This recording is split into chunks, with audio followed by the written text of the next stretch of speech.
Hey, what is up? Today I'm taking a look at Goodsmile Company's Chitocerium VI Carbonia Adamas. As usual, this video right here would not have been possible without those absolutely awesome people over at HobbyLink Japan. So if you want a Carbonara Adonis of your own, there is a link down there in the description. Now let's check this thing out. So I've been holding onto this box for quite some time. I'm pretty sure I got it or ordered it back in March when Gunpla was at a little bit of a standstill. I wanted to try some other kits from different companies, and when I saw Goodsmile Company had a line of girl style model kits, I wanted to give it a go. I'd already tried a Moderoid, which was pretty cool, but this looked somewhat better. I will also mention that I do have a few more I am going to be looking at quite soon, so if this is the sort of content that you like, there will be more on the way very soon. But as for right now, you might have a lot of questions, mainly, what the hell is with that name? Chitocerium VI Carbonia Adamas. So thankfully over on the Chitocerium website, we do have a whole bunch of information about the lore behind all of these characters. So first off, Chitocerium itself. The Chitocerium is a phantasmal realm, a distant daydream.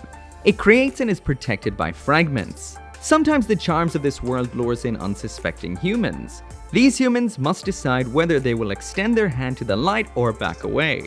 The beginning of a never-ending dream awaits those that reach out. Through to this day, not one person has reached the farthest ends of this dream. That explains absolutely nothing. Next up, fragments. Fragments are the protectors of the Chitocerium, born from the Chitocerium itself. While they take a humanoid form, they are not human. A mysterious light burns in their eyes. Fragments are one of the building blocks of this world. The only privilege they are given is to choose who owns them. The fragment's very existence changes according to their owner. Changes to fragments alter the very foundation of the Chitocerium. Beyond there, it gets into the folder, which I assume is the box that this is contained inside of, and some information on defragmentation, which I assume they're getting at the building of the model kit. You'll also see on the front of the box that this is a 1/1 scale kit, so this is as big as they are apparently. And I do have to say, Goodsmile Company have gone the extra mile when it comes to the presentation inside of this box. So when you open it up, we actually have this hexagonal runner with a little broken faceplate, which is a really nice touch. Inside of this then, it's like a big envelope or folder. We've all the instructions, the water slide decals, all that sort of stuff. And then below that, we've got all of the parts for making the model kit, which I will mention are ridiculously high quality. Putting it together is quite simple, like you'd expect from a Japanese model kit, and it is very nicely designed, and the plastic has so many different textures and feels, which gives it a really premium vibe. This was a lot of fun to build. Now let's check it out. So taking a look at absolutely everything inside of the box, once you get it all put together, and first off we've got Adamas herself. We get a full stand which can also be used for storage, and not just storage of the accessories, but I'll get to that a little bit later. We've got a grand total of 10 hands, 8 of which are right here, the other 2 attached. We've got a grand total of 4 face plates. That is these 3 right here, as well as the one that is attached. And I will mention we do have this one as well, which I assume you can use, but I like leaving it on the runner because it's such a cool little piece. Next up then, we've got a trifecta of trumpets, a little sheet of water slide decals, and the big old rig that sticks up onto her back, which has the shield and the lance. But as usual with every single one of these reviews, let's start with the aesthetics first. So jumping right on into those aesthetics with the full 360-degree spin, and when it comes to, well, I wouldn't even call it a Mecha Girl model kit really, but these sort of model kits, this really stands out with the kind of style Goodsmile Company has gone for. As far as I know, and I probably should have double-checked it before the review, this has been designed by Huke, who has a really recognizable style you might notice from stuff like Steins Gate, or more similar to this, Black Rock Shooter. This kind of almost doll-like style really does lend itself quite well to a ball-jointed figure, because instead of trying to hide all the joints, it goes with the almost doll or homunculus kind of vibe, if you get what I mean. When it comes to the actual model kit, the design here and the build and everything about it is incredibly well done. The plastics we have in here come in super gloss, like on all the red aspects. We've got some semi-gloss on some of the black, and then we've got some matte on the black as well as a lot of the white on the arms and the legs. This really does make the whole out-of-box build already fantastic looking. I will mention that I did panelline some of the white segments with a standard grey Gundam marker, but besides that, this is what it looks like right out of the box. Even the faceplate is pre-painted to a ridiculously high level. This is impressive. As for some of the more intricate detailing, let's get in a little bit closer to check all of that out. We've got these little segments of detail down on the upper legs. Now these are coming through from the inner segment, which is very nice plastic separation. Also, while I'm doing this little bit right here, I will mention I have this connected to the base at all times. This you can make stand up, but it is a little difficult on those tiny little feet. So most of the time I find it just easier to leave it attached onto this. But yeah, speaking of the parts and plastic separation, it is incredible on the body. Everything that you're seeing here is part separation besides those two little bits of detail, but these are printed onto the model kit out of box. You don't need to add any stickers, even though we do have this set of water slide decals included. Now, number one there is the ones that are on the chest, so if you do paint this yourself, you can add those back on in either white or black. Everything else here is use it as you want to. Finally then, the face on this is ridiculously detailed. This is how it comes out of box, and I guess what else do you expect from Goodsmile Company besides detail like that? That is incredible. But anyway, let's find out what else we've got in the box. Jumping right on back to the beginning of the video, and there is Adamas with absolutely everything that she comes with. Now let's check it all out one by one. As for the face plates we have in here, we've got this one we've seen already the whole time throughout the review, which is one bandaged eye, one red eye, and a fairly happy looking face. This second face we have in here looks a lot less impressed than the first face. This is blue-eyed and looking a little, well, over it. The third face we have in here is rocking purple eyes and looking even less impressed than the last one that we saw. And at this point I'm starting to get the vibe that these are all meant to be different variants of this particular fragment right here, because I did see an image on the website showing two of these together with the blue variant. Hence why all the eyes are different colors. The final one is this very peaceful looking closed eye face, and I have to hand it to Goodsmile Company once again. The detailing is phenomenal. The line work up on the eyelids is so premium looking. I've never seen something like this on one of these kinds of model kits. And I'm going to throw up on the right now the premium style faces you can get if you order directly from Goodsmile Company. I got this from Hobby Link Japan, so this just came with the standard set of faces. But if you do order directly from Goodsmile, you can get these premium ones. As for swapping out the faces, it's the age-old routine of pulling off the front of the hair, and half the time the face comes with it, so I just slot the face right on into the hair like this, and then just pop it on. Super simple, and holds on perfectly. Next up, when it comes to the hands we have in here, we've got a pair of these relaxed hands, a pair of fists, a holding hand with an extended thumb, which also kind of doubles as a thumbs up or a pointing thumb.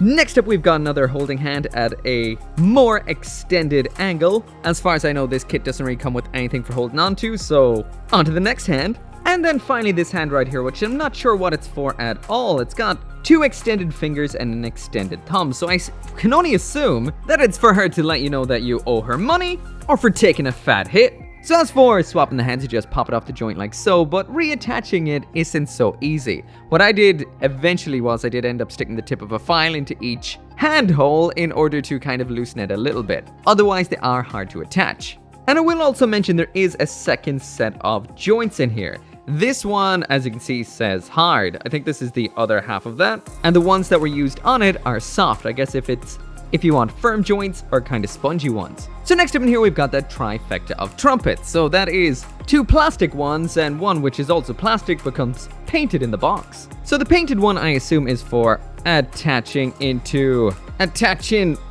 the hand like this for some sweet trumpety solos. And then the other two are for these holes round back, and they pop in just like so.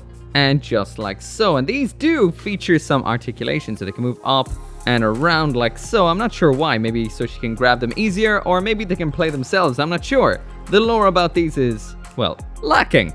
So the last thing we have in here, or should I say pair or trio of things, is the shield and the lance right here. So I guess we'll take a look at these once they're all attached. So these attach via these very nicely designed arms right here onto this butt flap, which attaches, well, onto the butt. So where you attach this whole apparatus is where the stand was attached so far. So thankfully, once this is attached and attaches on quite well, it does have a brand new hole for using it with the stand. So you can attach it on just like you did before, just now with a whole lot of new armaments. So now this whole thing has added some side skirting armor onto the back, as well as some rear skirting armor, the big old arms, which once again I have to admit are very nicely designed, but these I recommend gluing on. They fall off all the time on me. So these arms are quite good, but oh man, cement these forever so they don't move. And while I'm on that note, I will mention there is some aspects I do recommend cementing. Like here, this tends to split whenever you move the lower torso or the hips, so cement that. And this chest section has fallen off more than a couple of times throughout the review on me, so cement that as well. So I have left the helmet segment open throughout the entire review, but this does close up seamlessly just like this and like this, and really goes with the cool armored vibe.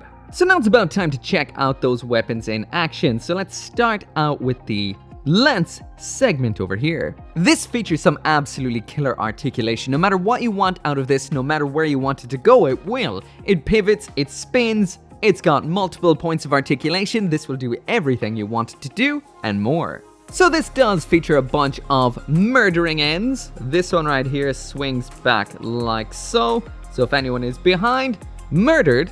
And then we've got the front aspect, and that swings out 1, then 2, like so. So plenty of murderage up front as well, so murdered.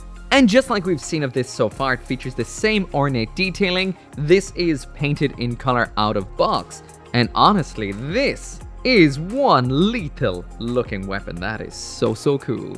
Around then on the other side, we've got the shield, exactly the same level of articulation on the arm, and this is ridiculously ornate. Just check that out. And like I said, all the articulation you could ask for. She can hold onto the handle right there, but it isn't really a shield that needs the support, so I don't see why she would waste the hand, honestly. So just like in the exact same way this lance right here can fold up for storage, the shield can do so too. So in order to do that, you just unclip these segments up top, unclip these 2 segments down below, swing down the 2 pointy parts on the top, swing up the 2 pointy parts on the bottom, and now we've got this hexagonal shape. A hexagonal shape that matches exactly with this hexagonal shape. Now, it's time for storage. So now it's time to fold her up and get her into that hexagonal box. So in order to do that, you need to get her into the fetal position, which kind of looks a little bit grim. Fold the shield up towards the body like this. Get the lance in there somewhere, and then open up the box, pop her in like so, and then it should close up. And I was surprised that actually worked out like that. So you can actually keep her in the box for storage. I said in the box. So now onto the articulation, and I'm going to bring this stand back in because she does have a little bit of an issue with standing on those little feet. It's not impossible, it's just, you know, not so easy to do all the time. So anyway, as usual, from the head down. The face cage up here is on a hinge. These side parts can pivot out just like that, and if you want them completely out of the way, you can swing them on the pegs they're on back like so. The neck is a double jointed giggity goo, so that does mean it is a ball joint up top and a hinge below that for some great movement. The shoulders have a really nice design which allows them to swing forward like so. That is pretty cool. The shoulder armor here is on a pivot. The shoulder joints are the same sort of split ball joints we've got everywhere else, so there's an example of the arm all the way up, and it can spin inside of the socket like so. And we also have full rotation at the upper arm. The elbow joint is single jointed, so it goes up that far, and it can rotate inside of the upper arm just like so. The wrist then is another one of those split ball joints, so that is flexion and extension, and you can rotate that as well. This kit has an incredibly impressive ab crunch, so it can go all the way back like that, and then all the way forward like so. The chest does fall off a lot, like I mentioned. Glue that on, but that is what you get before it pops off. This also gives us a great side to side, so this is incredibly designed. The hips are quite well designed too because they allow some more crunch like this when they're in their lower position, and then you can actually compact them down like this to hide the joint a little bit. Watch that this doesn't split, but most of the time it won't. What was happening earlier on, it was attached in a little bit incorrectly, but for the most part, this is mad cool. Inside the hips, we do have a raising and lowering mechanism. When that's all the way down, there is the kick all the way up to the front, so quite good. There it is out to the back, so it starts to kind of, well, do the whole 360. And as for the splits, no problem whatsoever. We do have a full spin at the upper leg, but that can be a little bit on the stiff side. There's the leg fully extended. There is the knee bent all the way. There's a bit of a recess or a hollow in the back of the legs to make sure that can bend up all the way. Once again, awesome. The ankle down here is pretty cool. We've got a lot of pivots. So there it is all the way to the back. There it is all the way up. And this is just a peg, as you can see there. So that means the pivot side to side is quite good. Also, we have a toe that extends up like so and can close like that. So yeah, what can I say when it comes to the articulation on this? It is obscenely good, so well designed. Goodsmile Company have knocked it out of the park entirely. Honestly, that is awesome. Looks great. So anyway, that right there is it for the review, and what can I say? I am beyond impressed by this. I love this to bits. This style is fantastic. It just oozes an awesome dark yet classy style. The different finishes of plastic is incredible. We've got matte gloss, semi-gloss, and the painted faces all look phenomenal, even down to the part where they're matte besides the fact that the lips are glossy. The sculpt on the hair is incredible, the sculpt on everything is incredible, the design of the weapons is so cool, and this just reeks of the two designers, which is Misaki Asai, who would be known for Figma, Megami Device, etc., and Huke, who once again, like I said, is behind the likes of Black Rock Shooter and Steins Gate. The style and the execution of this is phenomenal. I will mention the body is somewhat like the Megami Device kit I would have seen before. I've only seen one so far, just vastly superior to that. That was the Soul Hornet, by the way. So yeah, this is incredible, absolutely mind-blowingly awesome, and what I really always wanted was the platinum, so if that ever gets re-released or reissued in future, I need that thing. Yeah, what can I say? These are awesome. If you're thinking of getting one, get one without thinking. Don't miss a beat. Anyway, as always, thank you so much for watching. If you want one of your own, link down there in the description. I got mine from Hobby Link Japan. As always, thanks for watching, and I will see you next time. As always, all my thanks to each and every one of you guys for making this channel possible, including those who support me over on the channel memberships and on Patreon, including Craig Jerry, Caleb Engelhart, Sean T. Van Fon, Global Frequency Studios, Lawrence C. Hack, Joseph Kukluk, Mr. Winter, and Forsetti.